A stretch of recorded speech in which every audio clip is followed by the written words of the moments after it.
नमस्कार, मैं प्रांजल डांगी स्वागत करती हूँ आपका ऑल इंडिया इंदौर न्यूज। हम रुक करते हैं नई ताजा खबरों की।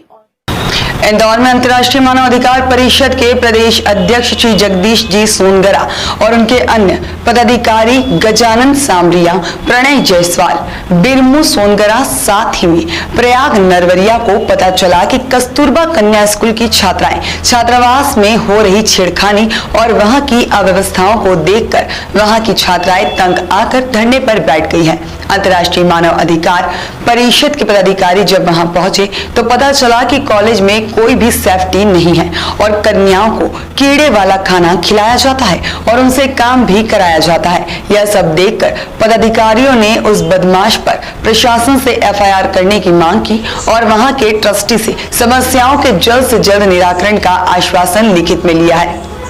इंदौर से प्रणय जायसवाल की रिपोर्ट। आप लोग बताइए क्या हुआ कल रात को आपके साथ? सर, यहाँ पर एक बदमाश व्यक्ति जो है घुस आया था मेस में और 3 लड़कियाँ वहाँ पर कुछ बना रही थी।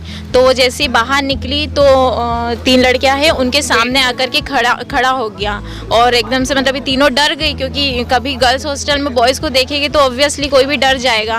तो वो डर करके भागी, चिल्लाई। तो एक लड़की ने उसको धक्का दिया क्योंकि वो बिल्कुल पास आने की कोशिश कर रहा था। तो एक लड़की ने उसको धक्का दिया और वो तीनों बहुत ज़ोर से चिल्लाते हुए आई और हम लोग खाना खाकर बाहर घूम रहे थे। तो फिर हमने उनसे पूछा कि हुआ क्या, तो बोले वहाँ एक बदमाश घुसा हुआ है। तो हम सब डर कर अपने अपने रूम में आ गई। बहुत कुछ लड़कियाँ तो इतनी घबरा गई कि रोने लग गई। ये लड़की बेहोश हो गई क्योंकि इतना डर गई और क्योंकि हमारी सेफ्टी के लिए है ही नहीं कोई, सिर्फ हम लड़कियाँ वहाँ रह रही थी। तो सर ऐसा सब हुआ। और दूसरी बार फिर वो हमने अपने स्टाफ को कॉल किया, मतलब यहाँ के जो स्टाफ है उनको कॉल किया कि यहाँ पर ऐसा हुआ है। कम से कम 15 से 20 मिनट में वो लोग आए हैं देखने के लिए। अब जब तक तो वो बदमाश भाग गया होगा या यहाँ पर सिक्योरिटी की क्या व्यवस्था है, आप कुछ बता सकते हैं? गार्ड रहते हैं। एक आपके पूरे हॉस्टल में सिर्फ एक ही गार्ड? नहीं, पूरे कैंपस में एक ही गार्ड है।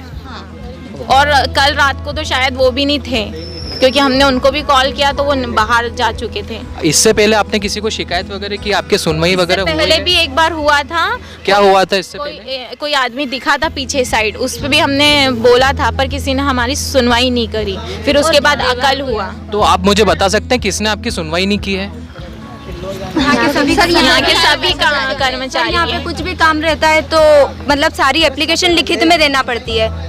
अब पहले एप्लीकेशन लिखित में दो, उसके 4 दिन बाद कुछ काम होता है। हमारे हॉस्टल में ना लाइट की व्यवस्था है ना कुछ व्यवस्था है सर। जहाँ नहा रहे हैं वहीं से पीने का भी पानी भरना है और वहीं वॉशरूम भी जाना है। तो सर ऐसी व्यवस्था, हम नर्सिंग के स्टूडेंट हैं, हमको साफ सफाई का पहले ध्यान रखना चाहिए, पर हमारे हॉस्टल में कोई है ही नहीं साफ सफाई।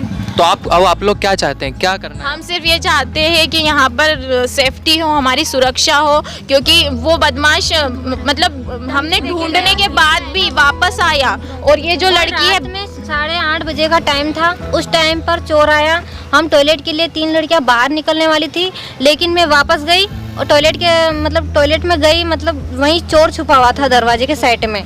मैंने एक हाथ से उसका दरवाज़ा ठोका, उसी टाइप से चोर उसी बाहर से मुझे दिख गया और उसने मारने की, हमला करने की भी कोशिश करी। बाल्टी उठा ली थी और मैं भागने के चक्कर में नीचे गिर गई। गिरने के बाद उसने मुझे चुप कराने की कोशिश करी। चोर ने बोला कि तू चुप हो जा। उतनी देर में चुप